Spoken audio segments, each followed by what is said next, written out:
안녕하세요. 오늘 2026년 2월 25일 수요일 글로벌 시장이 정말 기록적인 급등세를 보였습니다. 대체 무슨 일이 있었던 건지 그 배경과 의미를 자료를 보면서 깊이 파고 들어보겠습니다.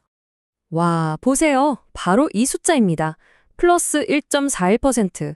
오늘 단 하루 만에 나스닥 팩 지수가 보여준 정말이지 인상적인 상승률이죠.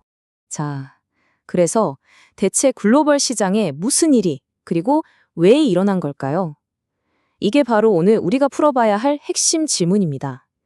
무엇이 이런 엄청난 움직임을 만들었고 또 앞으로는 어떻게 될지 지금부터 하나씩 파헤쳐 보겠습니다. 네, 그럼 먼저 오늘의 시장 움직임을 뒷받침하는 구체적인 숫자들부터 한번 살펴보시죠. 보시는 것처럼 정말 미국과 유럽, 이 양 대륙에 걸쳐서 아주 광범위한 상승 랠리가 펼쳐졌습니다. 다우존스부터 시작해서 독일의 닥스 지수까지 뭐 하나 빠짐없이 모두가 견조한 상승세로 마감을 했네요. 자, 그럼 이 엄청난 랠리의 동력은 무엇이었을까요? 보고서가 지목하는 두 가지 핵심 동력, 바로 인공지능 혁신과 정책적인 안도감이 만났기 때문이라고 합니다. 근데 재밌는 건요. 이 랠리가 전 세계적으로 일어났지만 그 촉매제는 지역별로 뚜렷한 차이를 보였다는 점입니다. 미국은 AI 인프라 같은 기술 혁신과 관세 문제 해결 같은 정책 변화에 반응한 반면 유럽은 인플레이션이 잡혔다는 거시경제 지표 개선에 더 크게 반응했어요. 흥미로운 지점이죠? 미국 쪽을 좀 더 자세히 들여다볼까요? 먼저 메타와 AMD가 대규모 GPU 공급 계약을 맺었습니다. 이건 AI 생태계가 엔비디아라는 특정 기업에만 의존하지 않고 점점 더 넓게 확장되고 있다는 아주 중요한 신호입니다. 동시에 걱정했던 중국에 대한 관세율이 예상보다 낮은 10%로 확정되면서 시장에 안돌 랠리를 선물한 거죠. 유럽 쪽은 어땠을까요? 유로존의 1월 소비자 물가지수 CPI가 목표치인 2%보다 낮은 1.7%를 기록했어요. 이건 유럽 중앙은행이 곧 금리를 내릴 수도 있다는 기대감을 아주 크게 키웠습니다.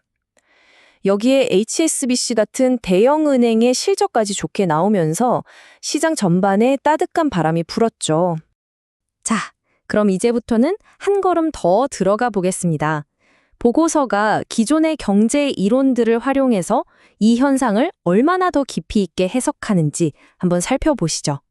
단순한 뉴스 헤드라인 너머에 있는 진짜 의미를 찾아볼 수 있을 겁니다.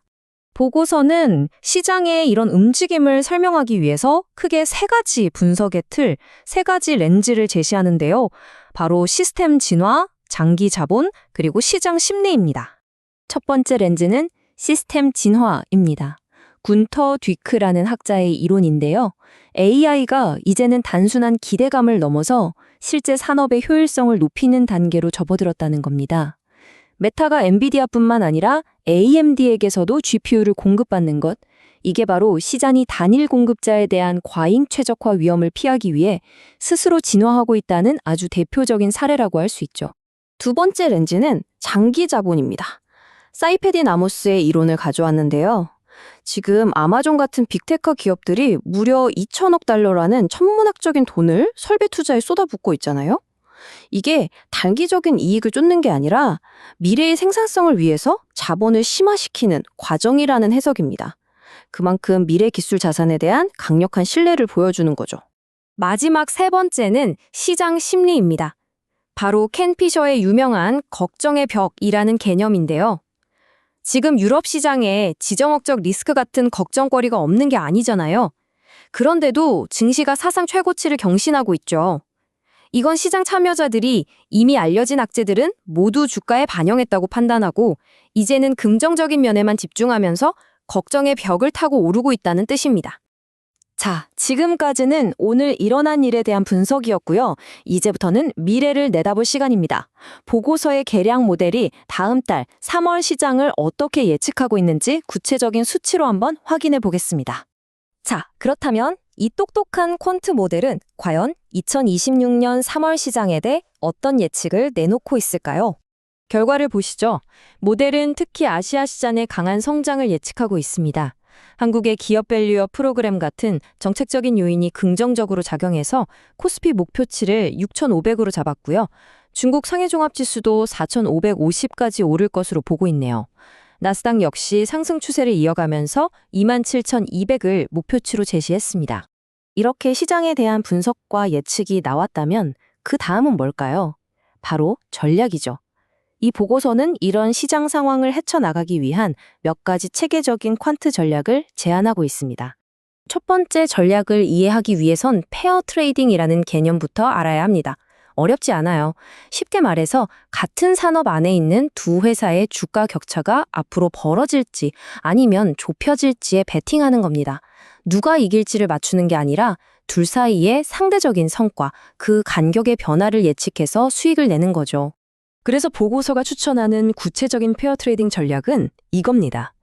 바로 어제 장 마감 후에 엄청난 실적을 발표한 엔비디아 주식은 사고, 롱, 경쟁사인 AMD는 중립으로 두는 거죠.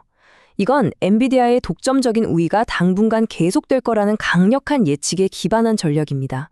두 번째 전략은 추세 추종입니다. 아주 직관적이죠. 보고서가 인용한 마르코프 연쇄 모델에 따르면 현재의 이 강세장, 즉 상승 추세가 다음 기간까지 계속 이어질 확률이 무려 82%에 달한다고 합니다. 이렇게 강력한 상승 신호가 유지되는 한 그 추세를 믿고 따라가는 게 현명하다는 겁니다.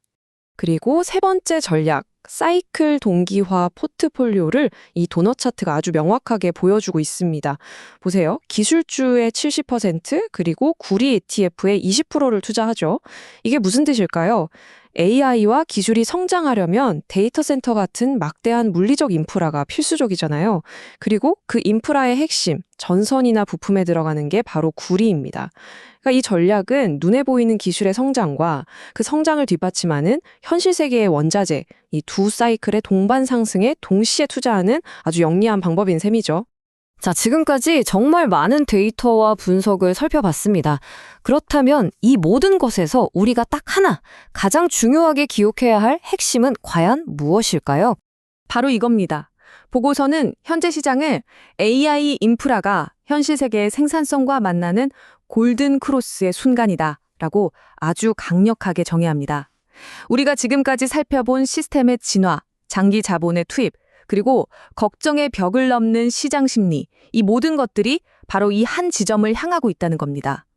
추상적인 기대가 실질적인 가치로 전환되는 바로 그 역사적인 순간이라는 거죠.